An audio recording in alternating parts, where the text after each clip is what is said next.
Thank you, and welcome to episode 2 of Pre-War Dreams. My name is Joe. Uh, Appreciate everyone tuning in to my first episode. I apologize if first episode's a little rough, but I have great respect for a lot of people who are posting on YouTube and showing their own collecting journeys and giving me a perspective of potentially how difficult it was. But we got through it, and I appreciate it. For those of you that saw my first episode, I just want to say thank you. Before I want to start episode 2, I want to shout out two people who were very kind in the comments to me after my first episode. One of them is TJ underscore is underscore online, who gave me some very kind words and some very good encouragement as far as continuing to do this, and I appreciate that. And the other one is Doug, who's known on YouTube as Joe Wood Collector. I actually just watched a video a little bit ago. Mike Moynihan had talked about him a little bit, and they're friends. And Doug, I hope to meet you down the line, but I appreciate the kind words. Today's going to be a little bit different. I'm probably not going to do very much of this, but I just received a PSA submission in to give you a little bit of perspective. This was going to initially be my first episode. However, the PSA submission took a little over 6 months to actually get back to me. So it was bumped to the second episode. But this will give you a little bit of an idea and a perspective of how I'm trying to acquire cards and grow my pre-war collection. And what I did was I, over the last about year and a half, accumulated some cards that I bought in person as well as online.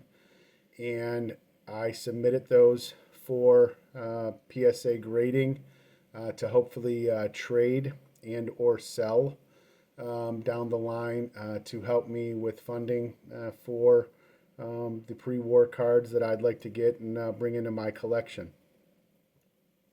So let's get started. I'm going to go through these pretty quickly just because not everybody wants to see somebody reveal a bunch of cards from PSA that they've received.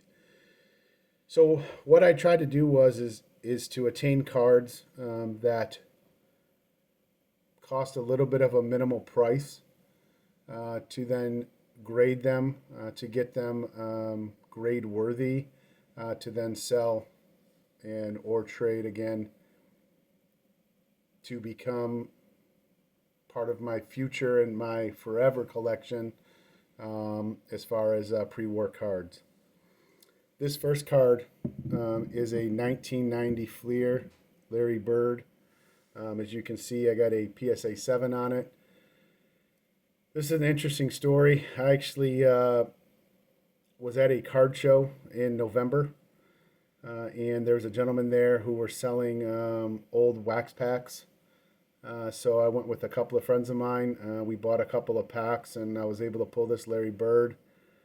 I literally put it into a sleeve right away and then sent it for grading. It's a little off left to right centering, but it was as pack fresh as it's going to get for being a 34-year-old card, and sent it off. Was able to get a 7. So that's something that I'll try to turn into a different card maybe down the line or package it with some others. Next is a card that I've had in my collection for a long time. I wanted to get it graded, and that is Steve Young Rookie, 1986 Topps. As you can see, you got a PSA 5. It's something where going into sending stuff for grading, I don't expect a certain grade. I just want to protect the card. And it's something where hopefully down the line I meet somebody who's a Steve Young collector, and something where we can maybe make a deal. Next is a card I bought about a year and a half ago. I bought it because it was in great condition, and I was very surprised by the grade, to say the least. And that's a 1968 Brooks Robinson. Came back a PSA 8.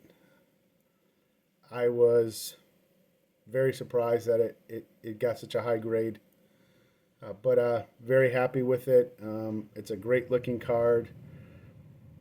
I literally found it in a box of cards. I have no idea how the corners didn't get dinged or something happened to this card in the position it was in.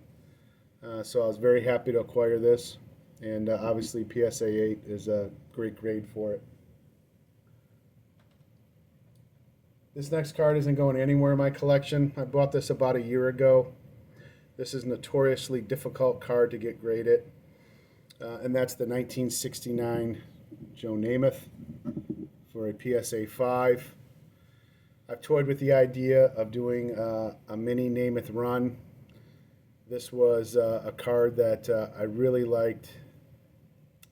These 1969 tops are notorious for chipping, especially around the edges, and this didn't have any chips in it. So I was very grateful to get it and to get a 5 on it. Again, this is going to be a card that's probably going to stay in my collection forever.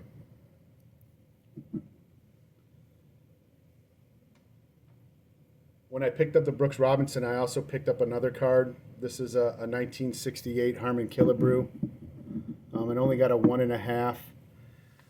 I knew about the ding in the upper left-hand corner, and I knew about the rounded corner in the bottom right, but I thought it was something still worth encapsulating and getting graded. So hopefully, down the line I can, again, parlay this in some type of deal to go ahead and get some other cards. Next is a card that I bought about a year and a half ago at a local show. I do have a few cards of this player. I completed a Don Drysdale run that I'll talk about a little bit later on in future episodes. But this is the 1962 Sandy Koufax. Came back at 2, all 4 corners around it. I got a really good price on the card itself raw. And again, just wanted to get it graded, kind of like the Killebrew, just so that way I had it encapsulated, nothing could happen to it. So hopefully, again, down the line, I find a Koufax collector, and maybe, or I can just keep it. It doesn't matter to me either way. But Sandy Koufax, one of the greatest pitchers ever to play baseball, and was happy to get one of his playing day cards. Next is a card that I bought probably about a year and a half ago. I wanted to get a representation of this set, and I was able to do so with a Hall of Famer, and that's the 1939 play ball Paul Waner. He was in the news the last couple of years because of Miguel Cabrera passing him on the all-time hits list. I believe Paul Waner is either 19th or 20th all-time in hits. And again, it came back a 2. The front of it is immaculate. The problem is on the back, and I'll show you right here. Whoever had it, definitely you can see all the different black dots on there. They decided that anything that was a 0 or an O, they wanted to put black dots in, and that's fine. It's on the back of the card. It's not something that I have to see. But the front of it was immaculate, and I thought it'd be a nice pickup for my collection. And again, just wanted to get it encapsulated. Not so much for, the whatever high the grade was going to be, but just something that I wanted to preserve. The next card is probably one of, I think, the most underrated players in Major League Baseball history. And this is my only card of his. It's a 1958 Topps All-Star Stan Musial. Came back a PSA 4. Obviously, there's a little bit of a centering issue left to right and from top to bottom. But I thought that the image of the card and the clarity of the color of the card was tremendous. Again, I bought this very minimal priced. I want to say I bought it for about $15 raw, and so I wanted to get it graded. So for me to get a 4 on it, I was really, really happy about.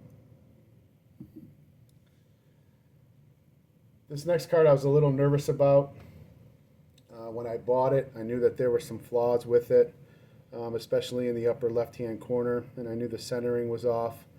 But again, another underrated player in the sport of football, and that's a 1968 Gale Sayers. Came back at PSA 1. Again, there's a little ding in the upper left-hand corner. There are some centering issues, which I knew when I bought the card. But again, I just wanted it to be protected and have a representation of Gale Sayers in my collection. Next is a card that I literally have had for 35 years. I had this card when I was 12 years old, and that is the 1989 Topps Traded Troy Aikman rookie. PSA 9 came back for a card that I literally had in a penny sleeve and in a top loader for 30 plus years. I was ecstatic getting a 9 on this. Not so much again for the value, but just to show myself that I can protect cards for that long, that well, and preserve the integrity of the card. So very happy with that.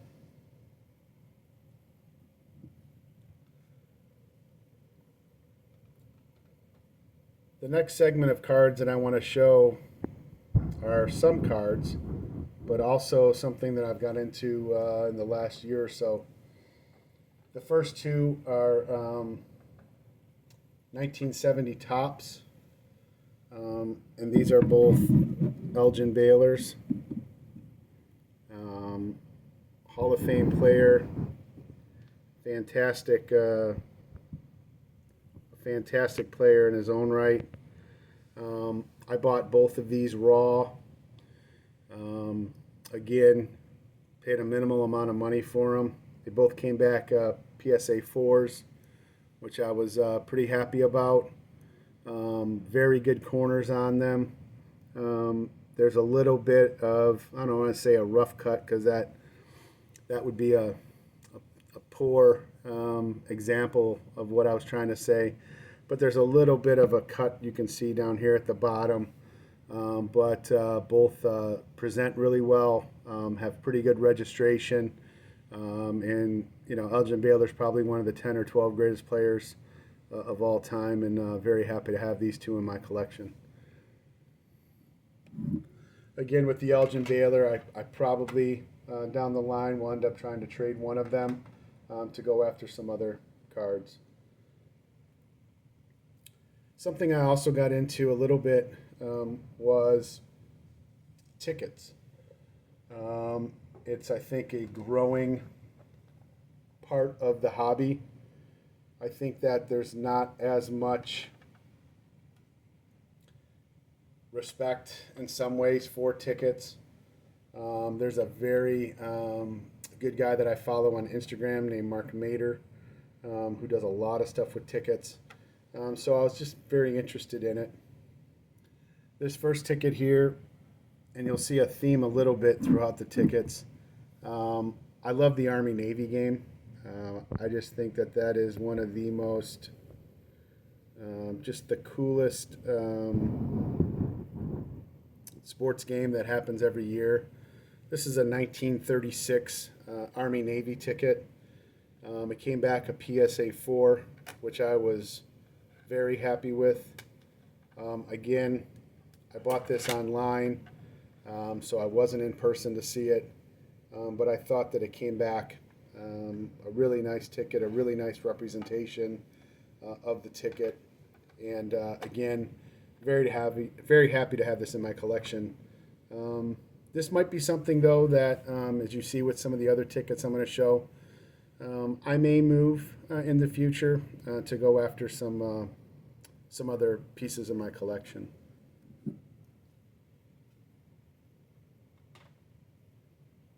Next is a 1948 Army-Navy football ticket.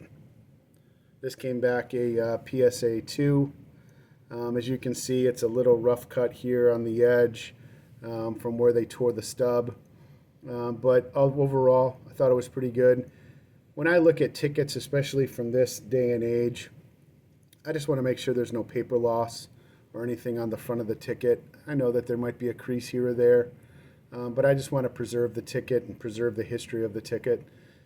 So I thought that this was very good. Another reason why I bought this ticket was because of the, as you can see on there, this commemorated the 50th anniversary of the Spanish-American War, which I thought was just kind of a nice touch.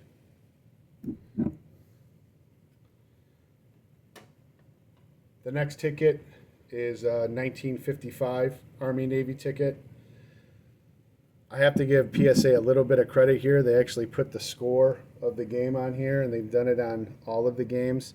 I thought this was pretty cool because of the color of it. Obviously at Municipal Stadium in Philadelphia. This came back a PSA 3. Again, I look at it as almost a 70-year-old ticket, again, preserving history is something that was really cool about being able to acquire this ticket.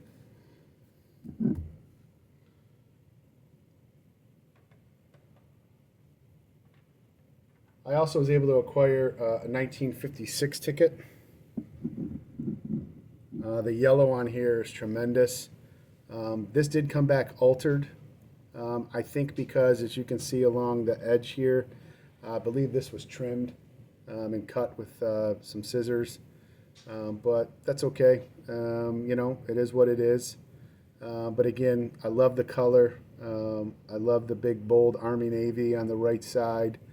And I just think that preserving this history in such a great game. I love college football. Army-Navy is probably one of the games that I anticipate the most during the college football season. So again, to have a ticket like this is pretty special to me.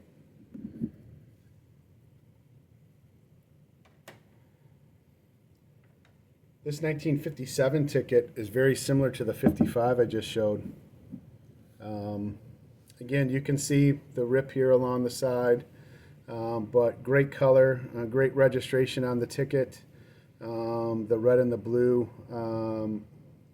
look really nice on the ticket. Really happy with this representation.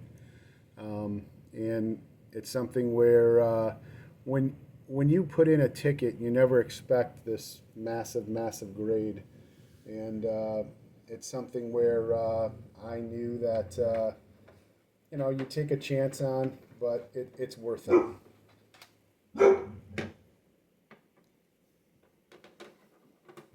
This next ticket is 1969.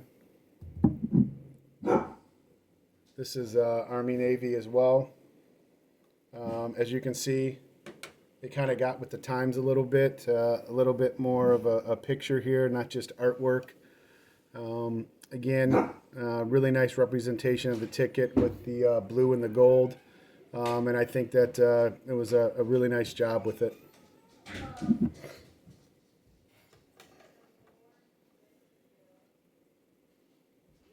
This last ticket here I want to show is a ticket that I actually had in a program that I didn't even know. I do have a collection of some programs, and this just kind of fell out one day. So I kept it really nice and wanted to preserve it.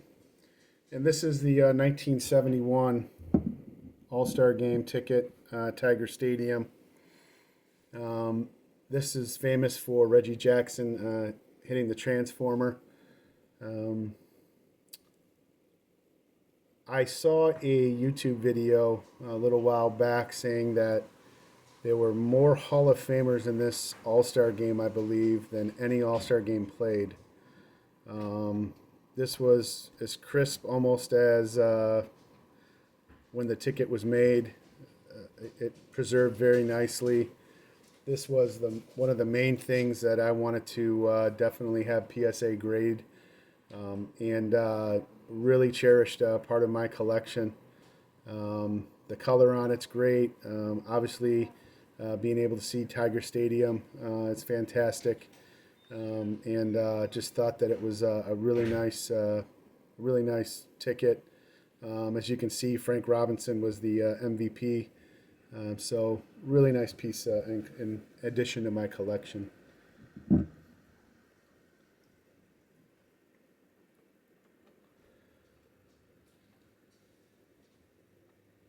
So right now, that's all I have as far as my PSA submission. Um, I hope that you enjoyed it. Again, I had to wait about 6 months to get it, but it was definitely worth it. Want to leave you with a quote that I like to do at the end of my videos. Yesterday is history, tomorrow is a mystery, but today is a gift, and that's why it's called the present. And I think as collectors, we want to look at that history and we want to preserve it. And we don't know what's going to happen tomorrow, but we can at least enjoy what we have today. And that's a key, I think, to collecting anything, including the game we love in baseball. Have a great day.